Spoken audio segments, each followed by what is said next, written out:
Welcome back to Conflicts of Interest. This is episode 451. I'm the host, Kyle Anzalone. I got a lot to talk about on today's show, but first I want to remind everyone that we are holding our fundraiser at the Libertarian Institute. We were founded quite a few years ago now by Scott Horton, but we've put together a really big and growing team at the Institute, and your donation will make sure that we continue to produce content that attacks the heart of the empire day after day, and, talking about just the most important stories and the most important news to libertarians and the most terrible things that our government is doing. So if you want to support, head on over to the Libertarian Institute and make a donation.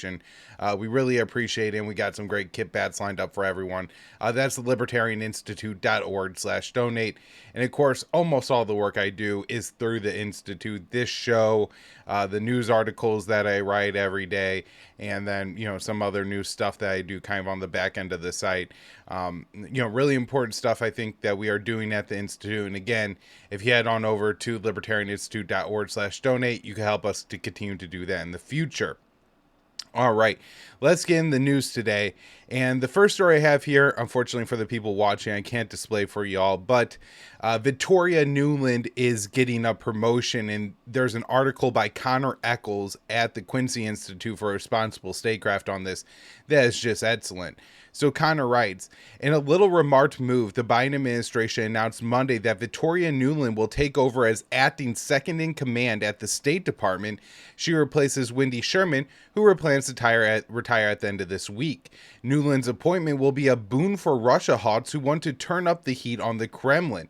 But for those who favor a negotiated end to the conflict in Ukraine, the promotion will be the notoriously undiplomatic diplomat will be a bitter pill. A few quick reminders are in order. When Nuland was serving in the Obama administration, she had a now infamous leaked call with then U.S. Ambassador to Ukraine. As the Maidan uprising roiled in the country, the pair of American diplomats discussed conversations with opposition leaders, and Nuland expressed support for putting Arseniy Yatsenyuk into power. Yatsenyuk would become prime minister later that month after a Russian-friendly former president, Viktor Yanukovych, fled the country. At a memorable part of the call, Nuland said F the EU, although she actually said the F word, which I'm not going to say on this show, only because it screws up the algorithms and the rankings for the show and everything like that. So in response to Europe's softer stance on the protest, the controversy surrounding the call and larger implications in the U.S. involvement in the ouster of Yanukovych kicked up tensions with Russia and contributed to President Vladimir Putin's decision to seize Crimea and support the insurgency in eastern Ukraine. Her handing out food to demonstrators on the ground in Kiev probably didn't help either. Nuland, along with State Department Czar Daniel Fried, then led the effort to punish Putin through sanctions. Another official at state reportedly asked Fried if the Russians realized that the two hardest line people in the entire U.S. government are now in a position to go after them. Nuland's hawkish inclinations continued after she left the Obama administration. Back in 2020, she penned a foreign affairs essay titled Pinning Down Putin, in which she called for a permanent expansion of NATO bases in the alliance's eastern flank, a move that would be sure to ratchet up tensions between the U.S. and Russia. As I've previously noted, Nuland also this is Connor Eccles writing. As I've previously noted, Nuland also opposes the idea of a free rollover of New START, the only remaining agreement that limits Washington and Moscow's nuclear stockpiles when it was set to expire in 2021. Since returning to the State Department under President Joe Biden, she has showed little interest in a dovish turn. In an interview earlier this year, Nuland called Putin a 19th century autocrat and justified Ukrainian attacks in Crimea, which Russia has called a red line. If we don't defeat Putin, every other autocrat on this planet is going to be looking to bite off pieces of countries and destabilize the order that has largely kept us safe and prosperous for decades and decades, Nuland said. So to recap here, Nuland was allegedly involved in a conspiracy to overthrow Ukraine's president, was definitively behind strict sanctions regime on Russian officials and has never softened her uber hawkish stance since. With Russia and U.S. tensions at their highest point in decades, there should be little doubt that her appointment would be how her appointment would be received in Moscow. There is, of course, reason for hope.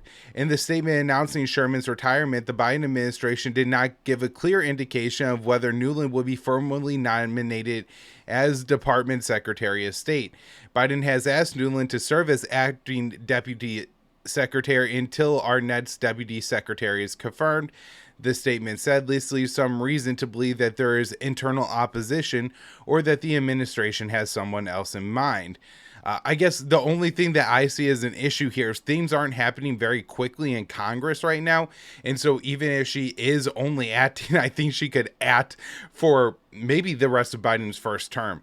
Really, if we look at how the political situation is working out in the U.S. right now, and you know how political progress is being made. So this is very concerning. It is very bad. Victoria Nuland is really one of the worst people in the U.S. government, and the fact that she is getting even a temporary promotion is disturbing, and particularly coming in the State Department. Look, if she's a Defense Department official, at least her attitude towards Russia kind of made sense, but she's supposed to be a diplomat. She's supposed to be the one setting aside differences with Russia to try to figure out a negotiated solution that doesn't involve hundreds of thousands of people dying, and she is dedicated to doing the exact opposite. I think Nuland is probably one of the most eager people in the White House to make sure that the bloodletting in Ukraine continues, because she sees it as weakening Vladimir Putin, and she views Vladimir Putin as the ultimate enemy that could be taken down at essentially any expense. All right, let's move into some news on the war in Ukraine. U.S. allies preparing to support an open-ended conflict in Ukraine. This from Dave DeCamp, July 25th, antiwar.com. The U.S. and its allies are worried that Ukraine's stalled counteroffensive means war between the Russian and Ukrainian forces will be an open-ended conflict, the Wall Street Journal reported on Tuesday. The report said the U.S. was hoping Ukraine would regain some territory and that would pave the way for a negotiated settlement, although the U.S. has discouraged diplomacy throughout the war. And also, as I reported, and as you know, the New York Times speaking with American officials reported, that this is kind of an overstatement of what the White House policy actually is. Now, this is what they have outwardly articulated, but at the same time, you know, again, we have reports from the New York Times saying that this really isn't a commitment of the Biden administration. There were a lot of people within the administration who believed that if Ukraine started to retake territory, the solution wasn't necessarily to use that to roll into negotiations and to give Ukraine a little bit of leverage against Russia or something like that. In fact, a lot of them believe that if Ukraine starts to take territory, then encouraging them to negotiate was the wrong thing to do, because why negotiate when the momentum's on your side is kind of their position. Now, there are some people in the White House too who thought if the counteroffensive was unsuccessful, that meant that we had to continue fighting as well. So basically anything that happens in Ukraine, the prescription from it seems the overwhelming sentiment in the prescription that the White House is going to prescribe to Ukraine is more war. All right, so back to Dave's article here. But without significant Ukrainian gains, the West is preparing to support the proxy war against Russia for years to come. So an unnamed Western diplomat told the Journal the only response is an industrial mobilization that will give Ukrainians and the Russians a clear message that Ukrainians will have plenty of what they need. And again, this is really an overstatement of what the Western policy could possibly be. We've had reporting from the Wall Street Journal, I think it was last week, probably on Saturday. They ran an article basically expressing that the West knew Ukraine didn't have the ammunition and the weapons and the training they needed, but they pushed them to launch the counteroffensive anyways. And if we look, they say Ukraine essentially needs air power and they need artillery.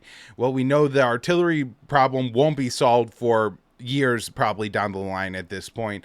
The U.S. does have a few million cluster rounds they could send Ukraine, but those create problems for Ukrainian forces launching a counteroffensive, and the U.S. is still only producing 30,000 artillery, 155 millimeter artillery rounds per month, and Ukraine is burning through 2,000 to 3,000 a day. So far faster than the U.S. Can continue to produce those rounds, and so. Exactly how are we making these commitments to NATO that we're going to keep you armed when it seems increasingly impossible for that to happen? And so, you really have to wonder if the West simply doesn't care, if Kiev fights to absolute exhaustion until they can't go on fighting anymore, until they have no more weapons, until they have no more men, no more armor, no more air defenses, and are completely at the mercy of Russia. Now, that would give Russia a good position at whatever kind of negotiations are left with the Ukrainian government. But I don't think the U.S. cares about that as long as Russia is significantly militarily weakened by this war. And, that would certainly be the case. A war of attrition is going to inflict a lot of attrition on Russia as well, even if they're likely to outlast Ukraine. All right, so we have that, and this is something that we've been talking a lot on the show about over the past week, just basically that the U.S. is, I don't want to say forcing, because obviously Ukraine could do what they want to do, but as Ukraine's main backers, as what's really allowing Ukraine to keep fighting, the West is absolutely pushing Ukraine to carry out these maneuvers, even though they know that Ukraine doesn't have what they need to carry out successful maneuvers. And here we have this from antiwar.com, July 26th. U.S. officials say the main thrust of Ukraine's counteroffensive has started. U.S. officials told the New York Times on Wednesday that the main thrust of Ukraine's counteroffensive is underway, and the Russian military reported a massive Ukrainian tank attack in the southern Zaporizhia Oblast. An unnamed Pentagon official told the Times that Ukraine has poured in thousands of troops who were being held in reserve to the front lines. Most of them have received NATO training in NATO countries ahead of the Ukrainian counteroffensive, which was launched in early June. The Russian Defense Ministry said there was heavy fighting near a Ukrainian-controlled town in Zaporizhia. The Russian Defense Minister spoke to Lieutenant General Igor Konkeshkarov.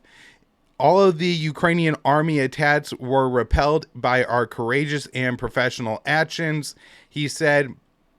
He claimed Russian forces destroyed 22 enemy tanks, 10 infantry fighting vehicles, and an armored combat vehicle, and over 100 Ukrainian personnel. Now, we haven't seen the video, and we don't know what's happening here. Obviously, there could be some kind of coordinated attack where they send in all this armor, knowing that a lot of it is going to be lost, in hopes of identifying the Russian positions and then maybe breaking through the Russian defensive line somewhere in the region. And it's going to take a few days or weeks to really see the full fruits of this operation. However, this sounds a lot like what happened in the very early days of the operation, in exactly what the West wants Ukraine to do. So at the very start of the operation, there was the 47th Mechanized Brigade, and there was another brigade as well, I think 32nd or something like that. And these two brigades were almost entirely trained and equipped in NATO countries.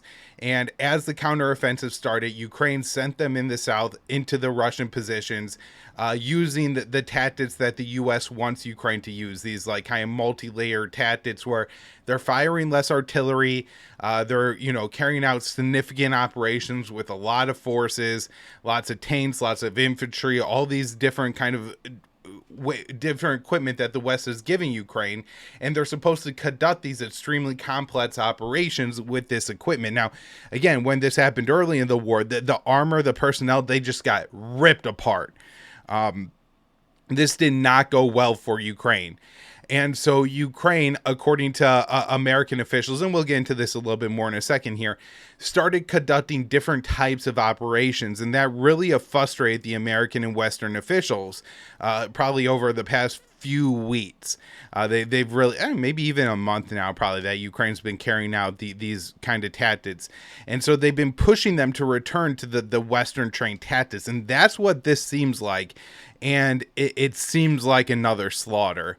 So let's get into the tactics here a little bit more, because we had this article from Day to Camp. Germany's army says Ukraine is wasting its NATO training. And so on Tuesday, a German newspaper reported that the German military is blaming Ukraine's lack of success in the counteroffensive on the tactics of its command. According to the leaked German military report, Berlin's armed forces think Ukraine's commanders and hardened troops are not using their Western training. U.S. officials have made similar complaints in comments to the media, saying Ukraine isn't using, quote, combined arm tactics, which integrate armor, infantry, and artillery. The German report said that Ukraine was breaking up its NATO-trained brigade into much smaller units. Some of the troop units are divided into so many small sections that each troop unit does something, but joint leadership is not recognizable. And so these are the tactics that have been reported that Ukraine is carrying out during probably the second month of the counteroffensive, I would say. That doesn't, not a clean line like July 1st, they start conducting these other types of operations, but for the first 2 weeks, they really did seem committed to what NATO wanted them to do. And then they started sending small groups of personnel, 10 to 15 people, into the Russian lines. And I guess this has kind of a couple of advantages from the Ukrainian perspective. One, their armor is being ripped up by Russian mines, and the Ukrainian infantry have a better ability to negotiate and navigate around the minefields.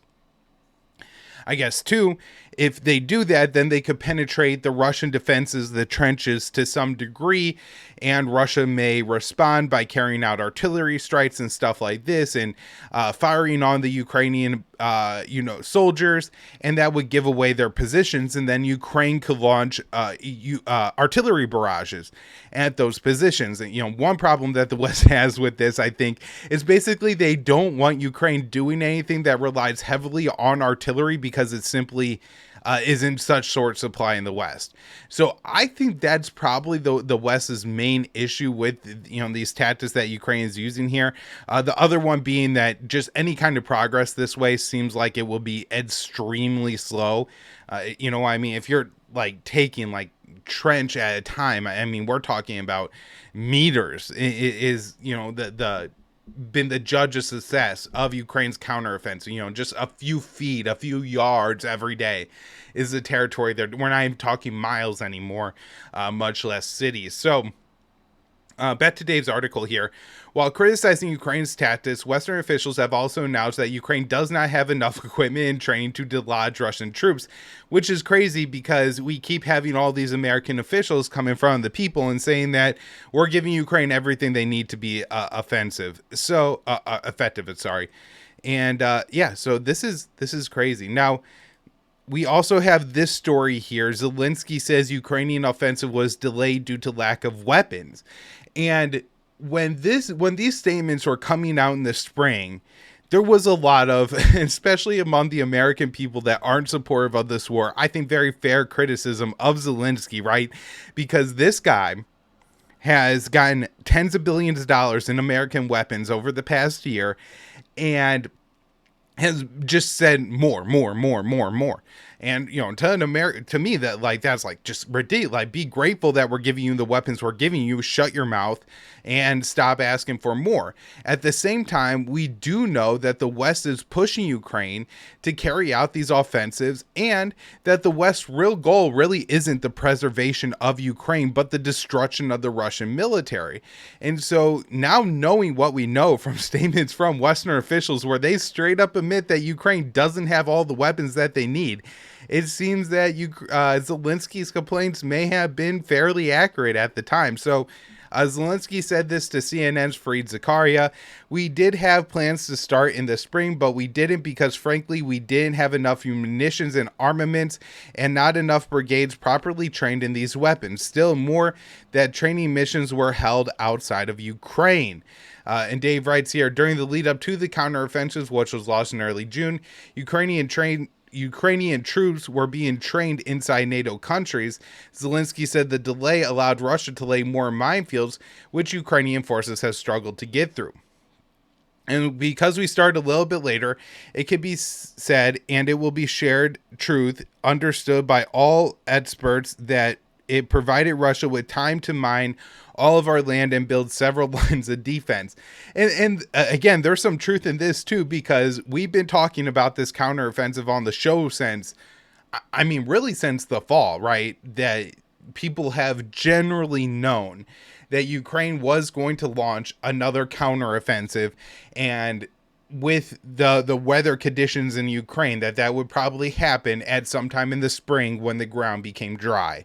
Now, in February, March, the U.S. started openly reporting that they were helping Ukraine get ready for this counteroffensive, so everybody knew it was coming for months.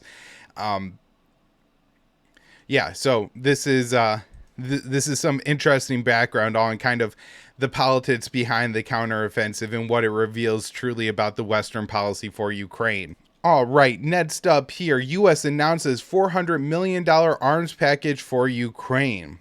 This one is through the Presidential Drawdown Authority, and so that means these weapons are being taken directly from American stockpiles and sent to Ukraine. And just a quick list here of what is being sent. Additional munitions for Patriot air defense systems and National Advanced Surface-to-Air Missile Systems. Stinger anti-aircraft systems. Additional ammunition for HIMARS. 155mm and 105mm artillery rounds. 120mm and 60mm mortar rounds. 32 Stryker armored personnel carriers.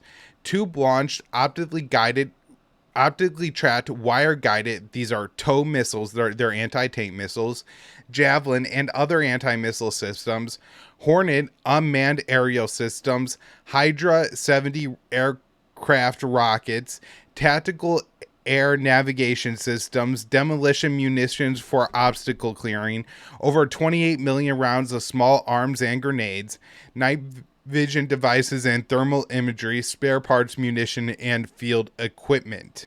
So of that list, nothing particularly is jumping out to me except for the 105mm artillery rounds. They don't specify if these are the cluster rounds or if they are conventional rounds, and if they are conventional rounds, where they're getting them from, because CNN has reported that the U.S. has essentially reached this red line level of conventional artillery rounds that they could send to Ukraine. Now, I guess we are producing about 30,000 of those rounds a month. So if we have reached that level, ideally, I suppose that the U.S. is producing 30,000 artillery rounds a month.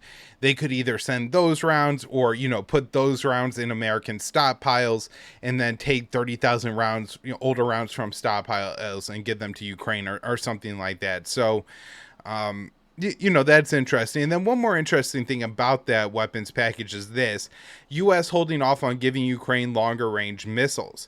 The Biden administration is holding off on giving Ukraine longer range missiles, the Wall Street Journal reported on Saturday, citing unnamed American officials.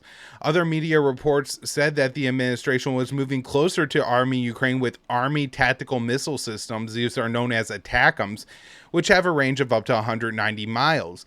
U.S. officials said that wasn't the case, and the U.S. policy on the issue hasn't changed.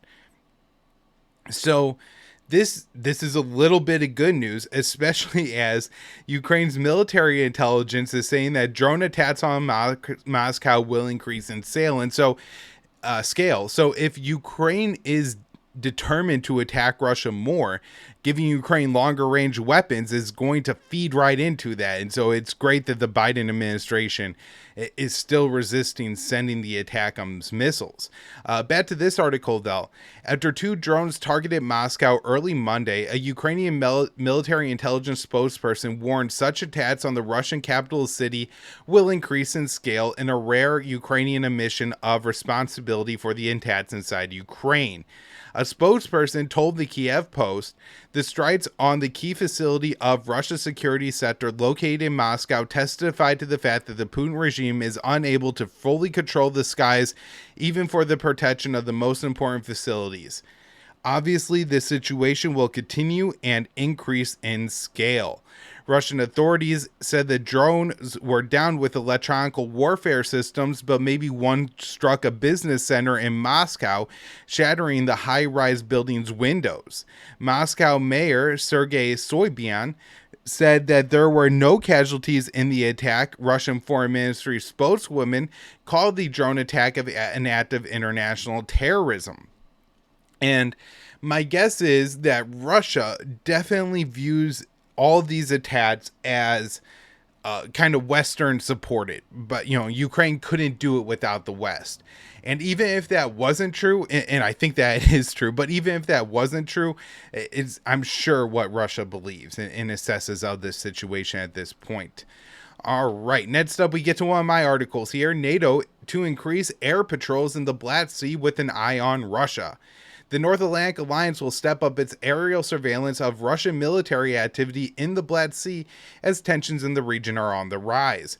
Moscow recently withdrew from the Black Sea grain export agreement and warned it would consider civilian ships as potentially carrying military supplies to Kiev.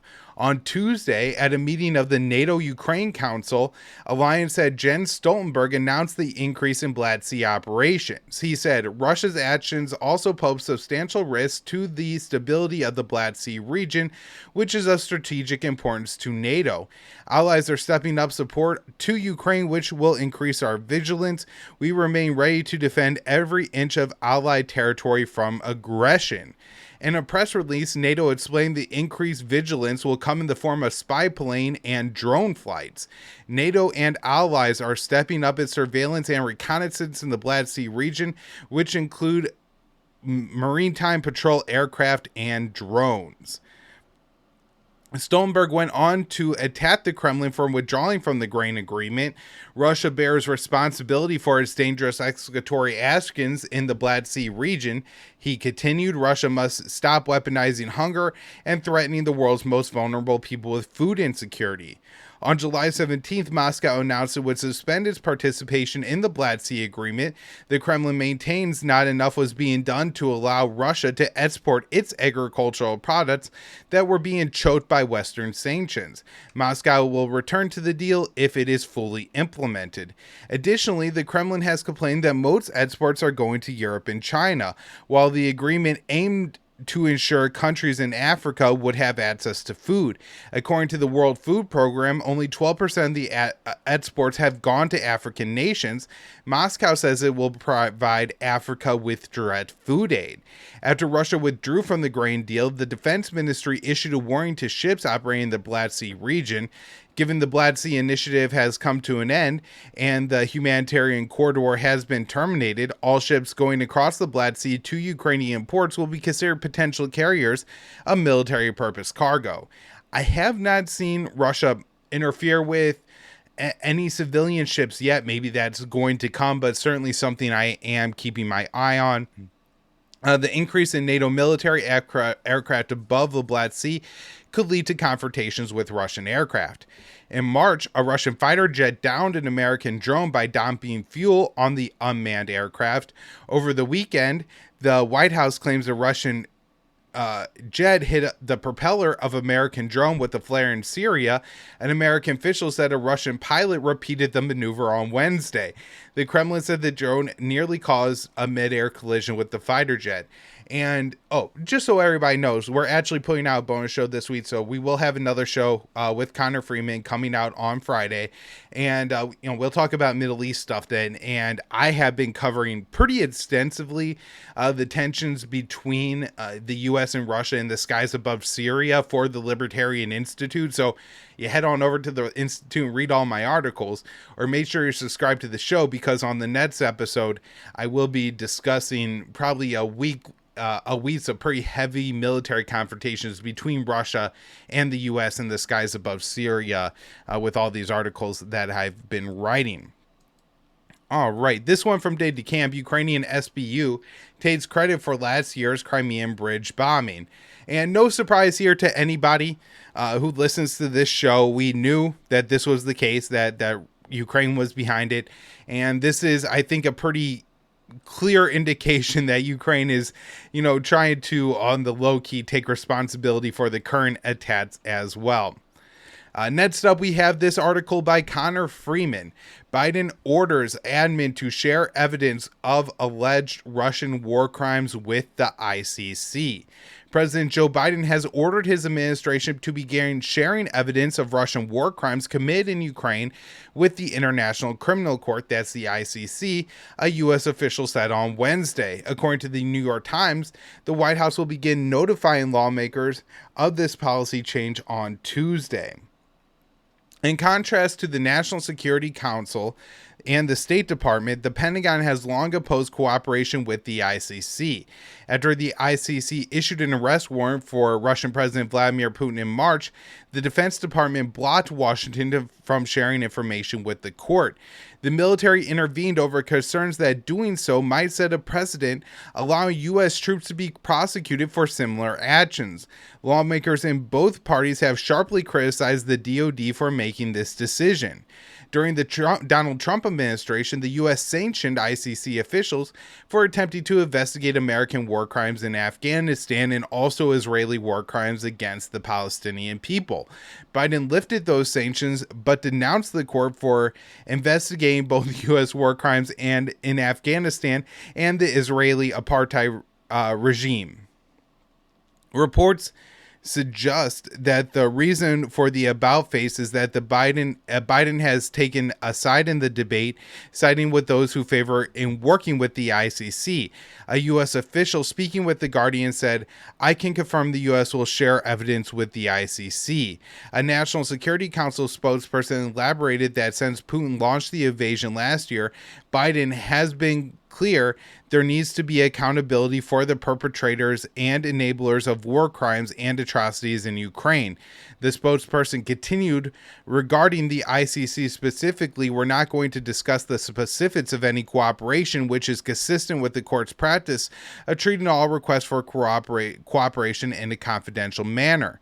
Moreover, it was added that the White House is backing off a range of investigations into alleged Russian Moreover, it was added that the White House is backing a range of investigations into Russia's alleged war crimes carried out in Ukraine, according to those conducted by the Office of the Ukrainian Prosecutor General, the Joint Investigative Team through, quote, Eurojust, and the United Nations Human Rights Monitoring Mission. According to Reuters, this spokesperson also explained Washington has previously sent teams of international investigators and prosecutors to help Ukraine's prosecutor general in preparing those war crime cases. And I think the reason that this is such a big deal is because Russia has come out very strongly against this and basically said, if this is happening, the war will not end. And so this is something that is just going to drag out the conflict in Ukraine. All right, last story that I have today. U.S. Marines activate first missile battery previously banned by the INF Treaty. The U.S. Marines Corps has conducted its first Tomahawk cruise missile battery system previously banned under the Intermediate Range Nuclear Forces Treaty, which the U.S. withdrew from in 2019. The INF Treaty banned ground-launched missile systems with a range between 310 and 3,400 miles. The new Marine Corps missile battery will use Tomahawk missiles with a range of about 1,000 miles. According to USNI News, the battery will be first the four long-range missiles, the first of four long-range missile batteries the Marines plan to introduce. The first battery was activated at a base in California. The batteries will eventually be deployed to Japan and other areas of Asia where the missiles can reach China. And the reason I want to talk about this kind of in relationship with Russia is, of course, because the INF Treaty was established between the U.S. and Russia during the Cold War, and got rid of an entire class of nuclear missiles and nuclear weapons, and was key to making sure that Europe wouldn't be a theater of nuclear war between the U.S. and the Soviet Union. However, during the Bush administration, the U.S. withdrawal from it. I think the Bush administration, they were just such hawks that they really thought that they could do whatever they wanted. And so they wanted to, I think they were trying to be very coy. They wanted to put the Aegis ashore.